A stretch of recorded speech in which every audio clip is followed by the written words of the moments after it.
नमस्कार विद्यार्थी मित्रांनो, सुभाष अकॅडमीच्या यूट्यूब चॅनलवर आपणा सर्वांचं स्वागत आहे.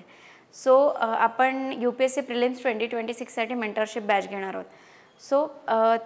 त्याच प्रोग्राम अंतर्गत मी काही एक छोटी लेक्चर सीरीज सुरू करते की ज्याच्यामध्ये अभ्यासाशी रिलेटेड किंवा अभ्यासाच्या व्यतिरिक्त काही छोट्या मोठ्या टिप्स मी शेअर करेल की जे आपण स्टुडंट एखादा अभ्यास करताना त्याला ज्या छोट्या छोट्या अडचणी येतात, त्याच्यावर काय सोल्युशन्स आपल्याला काढता येतील त्याबद्दलची ही छोटीशी सीरीज असेल.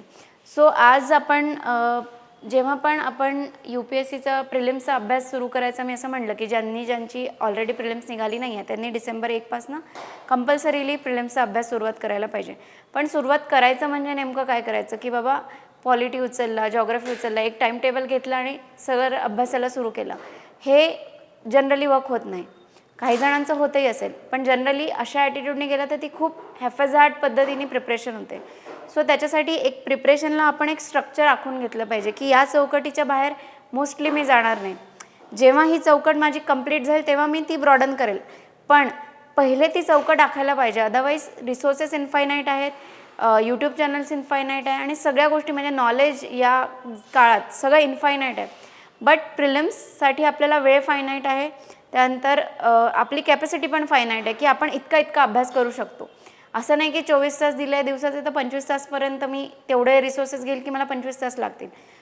त्याच्यासाठी एक स्ट्रक्चरिंग आपल्याला महत्त्वाचं आहे की आपल्याला एक बाउंड्री आखता आली पाहिजे की माझे सोर्सेस एवढे आणि त्याच्यावरती जर का मला स्पेस मिळाली तर मी जाणार आहे. बिकॉज काही बेसिक सोर्सेस घेऊनच आपली प्रिलिम्स क्रॅक होणार आहे. त्याच्यासाठी स्ट्रक्चरिंग करताना काय करायचं की एक आपण जिथे पण अभ्यासाला बसतोय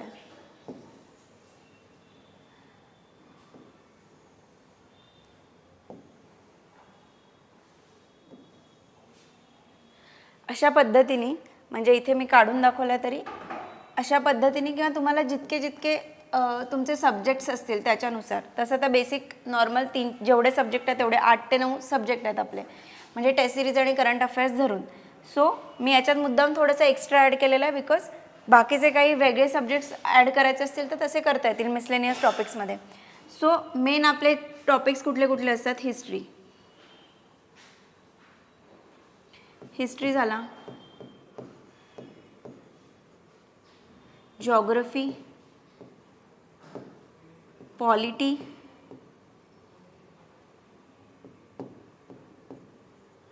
economics, science and tech, environment. त्याच्यानंतर हिस्ट्रीमध्ये पण इधर तुम्ही इथेच करा किंवा हिस्ट्रीचं सपोज मी हे मॉडर्न धरते. त्याच्यानंतर काय? Art and culture, history, geography, polity, economics, science and tech, environment, art and culture. हिस्ट्रीचे अजून मेडिवल हिस्ट्री,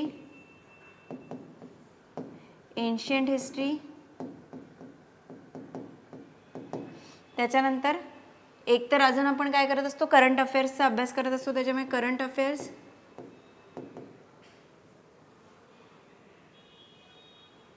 CA लिहिते मी इथे करंट अफेअर्सला. त्याच्यानंतर अजून काय? Test series. कुठली टेस्ट सिरीज आपण देणार आहोत?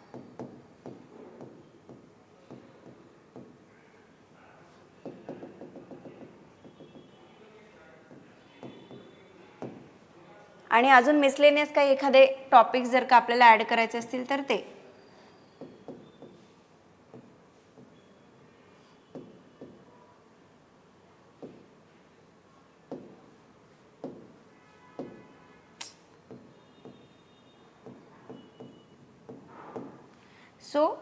हा एक मोठा कागद घ्यायचा, त्याच्यावर हे सगळे टॉपिक्स, जर का तुम्हाला हे सब डिव्हिजन करायचे नसतील तर हिस्ट्रीमध्येच ते टाका, पण असं सब डिव्हिजन केल्याने तुम्हाला थोडीशी अजून स्पेस मिळेल.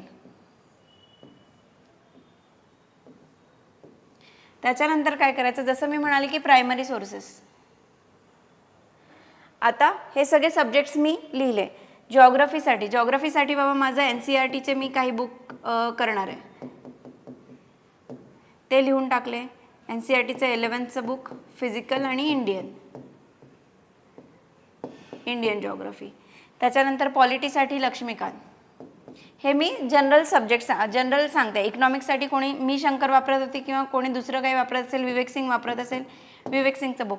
असं करत करत तुमचे जे प्रायमरी सोर्सेस असेल, एक मेजर किंवा एक जो इम्पॉर्टंट बुक आहे की जे तुम्ही बेसिक सोर्स म्हणून घेणार आहे, ते बेसिक सोर्सेस या संपूर्ण फर्स्ट सर्कलमध्ये टाकायचं. करंट अफेअर्सचा पण एक कोणता सोर्स तुम्ही वापरणार आहे, सपोज तुम्ही विजन वापरणार आहे, विजन इथे ठेवा.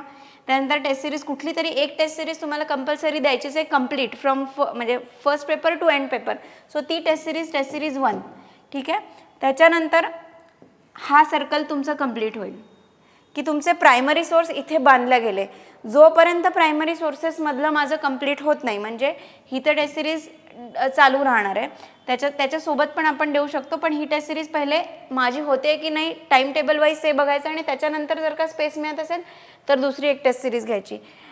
पॉलिटीसाठी लक्ष्मीकांत माझं कंप्लीट झालं असेल आणि लक्ष्मीकांतमधला एकही क्वेश्चन माझा चुकणार नसेल, तर मग मी नेक्स्ट कुठला तरी एक सोर्स, जसं की बसू वगैरे लोक घेतात, but I would not suggested. Instead इथेच तुम्ही काय म्हणतात बेअर ॲक्ट तुम्ही ॲड करू शकता.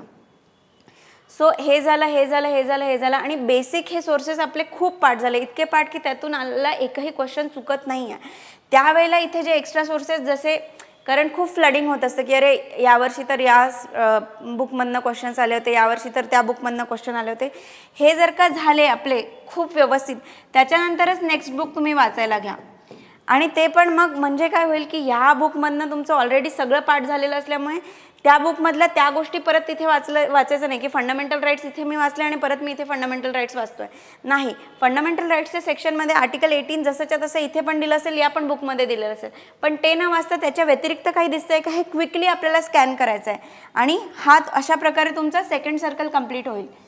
आणि जनरली असं आहे की फर्स्ट सर्कल कंप्लीट होताच एक्झामची 1-2 महिने उरलेले असतात, किंवा हार्डली काही लोकांचे तर अगदी 15 दिवसांआधीच फर्स्ट सर्कल कंप्लीट होतो. त्यामुळे फक्त हे बघायचं की हे माझे सगळे टिकमार्क झाले आहे का. ज्या वेळेला हे टिकमार्क होतात त्याच्यानंतर नेक्स्ट सर्कलमधले आपले नेक्स्ट बुक्स आपण ॲड करायचे. म्हणजे आपण ऑलरेडी बघायचं की बाबा हे माझं हे जमलं तर मी हे करणार आहे, नाही जमलं तर याच्यावरच स्टिक राहायचं. ओके, अशा पद्धतीने जर का ही बाउंड्री तुम्ही आखून घेतली तर डोक्यात एक फिक्स माइंडसेट असतो की बाबा हा मला एवढं करायचं आहे. अदरवाईज काय होतं की जेव्हा पण आपण अभ्यासाला बसतो तेव्हा असं वाटतं की हे पण करायचं होतं, ते पण करायचं होतं, पण ही बाउंड्री डोळ्यासमोर नसल्यामुळे, बिकॉज तो व्हिज्युअल इफेक्ट्स येत नाही. जर का ही बाउंड्री डोळ्यासमोर असेल तर आपण खूप चांगल्या पद्धतीने स्टिक राहू शकतो एका गोलवर. म्हणजे एक अँकर मिळतो आपल्याला की हां बाबा इथून आता मला एवढं सर्कल एवढी पेरिफेरी कंप्लीट करायची आहे. सो अशा पद्धतीने पहिले तुम्ही जेव्हा पण आता अभ्यासाला सुरुवात कराल, तुमचे प्रायमरी सोर्सेस काय असणार आहे आणि सेकंडरी सोर्सेस काय असणार आहे हे सगळे लिहून ठेवायचं. मेंटरशिप बॅचमध्ये जे मेंटरिंग कॉल घेतील त्यांना तर मी फर्स्ट कॉलमध्येच हे सगळं परत एकदा समजावून सांगेल की त्यांचे सोर्सेस काय आहे आणि त्यातले कुठले असायला पाहिजे आणि कुठले नसायला पाहिजे, कुठले फर्स्ट सर्कलमध्ये असायला पाहिजे, कुठले सेकंड सर्कलमध्ये असायला पाहिजे. सो आता आपण नेक्स्ट अजून एक व्हिडिओ बनवूया की ज्याच्यामध्ये मी पुढची एक टिप देईल की आपल्याला प्रिलिम्सचा अभ्यास कसा पुढे द्यायचा. थँक्यू.